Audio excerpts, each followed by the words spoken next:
Today I will be looking at digital literacy from the point of view of a school librarian and how our instruction has kind of shifted as we've entered this age of information overload. Just a little bit about me. My name is Brenna McCandless. I'm a US and UK educated librarian, and I've worked in a variety of different types of libraries with preschool age students all the way through grade 12 for the past 11 years. I've worked in the United States, Albania, and now Malaysia, where I am currently the information literacy specialist at Mont International School. I'm coming to you today from my apartment in lockdown, so always an interesting time this year. Just wanted to kind of start off with this photo and kind of start thinking here. Would you trust this man to give you science-backed fitness advice? True story. About a year or two ago, I had a student who was working on a project, and this project entailed creating a workout and nutrition plan for a teenage male in order to gain muscle mass. And we were going over his resources together. He happened to have a YouTuber on there. So I asked him, well, who is this? He's like, oh, he's a fitness influencer. Everybody watches him. It's like, all right, well, what are his qualifications? And my student looked at me and he said, well, he looks really fit, so I think he knows what he's talking about. And that was it. He had no idea if he had a degree or experience. Was he a personal trainer? Did he have any kind of certifications? And I frequently have these types of conversations with my students. They trust a lot of these influencers implicitly. Today's students are immersed in social media and digital resources. Just the other day, I had a 5-year-old invite me to subscribe to his YouTube channel, where he apparently reviews toys.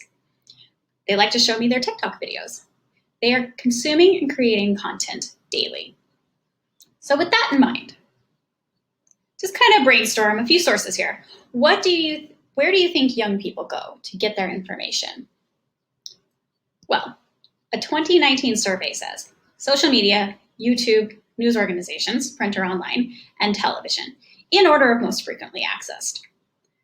How is that different from what your answers would be? Or maybe thinking even further back from what your parents' answers would be. I know for me, if I think about my childhood, I would have probably had television first, followed by news organizations. Social media as an information or a news source wasn't even an option back then. If we're to break this survey down further, you get the following. And what's interesting to me about this is how evenly distributed most of the online sources are. But when you combine all of the social media platforms, they significantly outnumber the more traditional or even non-traditional news outlets like websites and podcasts. And I think the implications for this is that a lot of the information that students are getting is not filtered or fact-checked in the same way that information from a more traditional news outlet or publication might be. And this really highlights the increasing importance of digital literacy instruction. So when we say that we want students to be fluent in digital literacy, what do we mean? Well, the textbook definition is the ability to find, evaluate, and communicate information in a digital platform. Now, in the dark ages, back when I was young, during my education as a so-called elder millennial, my education was largely focused on how to find information and how to use the tools that were available to us at that time. So as a librarian or as a library user, that might be how to use the OPAC or the online catalog. If you go even further back, it would be the card catalog, or how to find and use books or journals, mostly in print format. And if you were online, there would be some talk about search strategies like Boolean operators. I remember if you didn't structure your search query properly in a database, you wouldn't pull up anything. It had to be carefully thought about and properly structured in order to get any kind of results. Today's students don't have that problem. The technology has evolved as such that you could type in a full question into your Google search bar and pull up what you're looking for. Now, is that the most effective way to structure a search? No, it's not. But the point is, our students can do it and get what they need. So they can find anything they want with a simple search. And in fact, they often find too much information, whereas we struggled to find what we needed. they have too much of what they need, or maybe not the right information because they've got the right one buried in a mountain of results. The majority of their research is done online now. Less print resources means they have to be able to filter through that information themselves. This is for a variety of reasons: access, budget crunches, it's easier to update online information, et cetera, et cetera. And the tools that they use are constantly changing. So it's less important to learn a specific tool and more important to learn the concepts behind those tools. As a librarian, looking at these core aspects of digital literacy, that means that my focus has had to shift. We're still learning how to find information, but the bulk of the instruction has moved into the idea of evaluating sources and communicating those ideas. So really what it is a cognitive shift in how we frame library instruction. The early part of the research process still focuses on how do I find the answer, or how do I find what I'm looking for.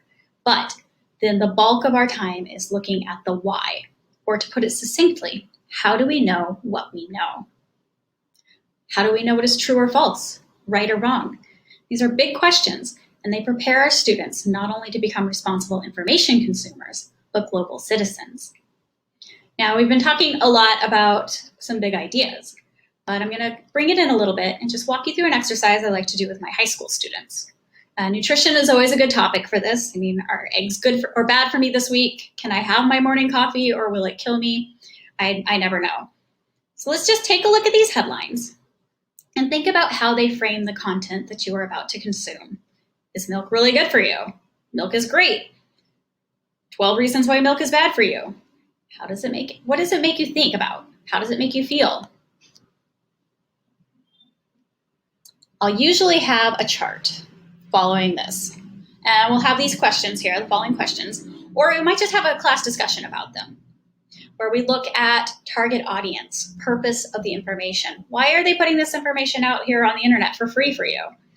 Whose point of view is being represented? And the big one, how does this make me feel? I think this is a really important tool to help you identify purpose and bias in the resources that you're looking at. But not only that, but it helps you identify bias in yourself as well. If you're having a very strong emotional reaction to something, maybe take that apart and start evaluating why that's so.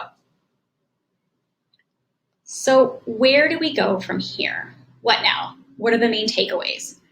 I really think that digital literacy needs to start early. Start with your youngest students, but you have to provide structure and scaffolding for them. I don't like to set my students loose into the wilds of Google without training. And this is why I really kind of hate the term digital native.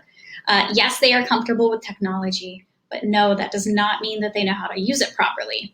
So especially with my youngest students, but even going up higher, I like to curate high quality resources for them. So provide examples of what a good resource looks like. Age appropriate databases are great for this. Websites, sometimes even just a single page in a website is all I want them to look at.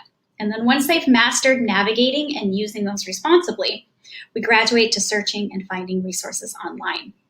And even then, specify what types of resources are acceptable, model strategies, which leads you into the idea of teaching skills and not tools.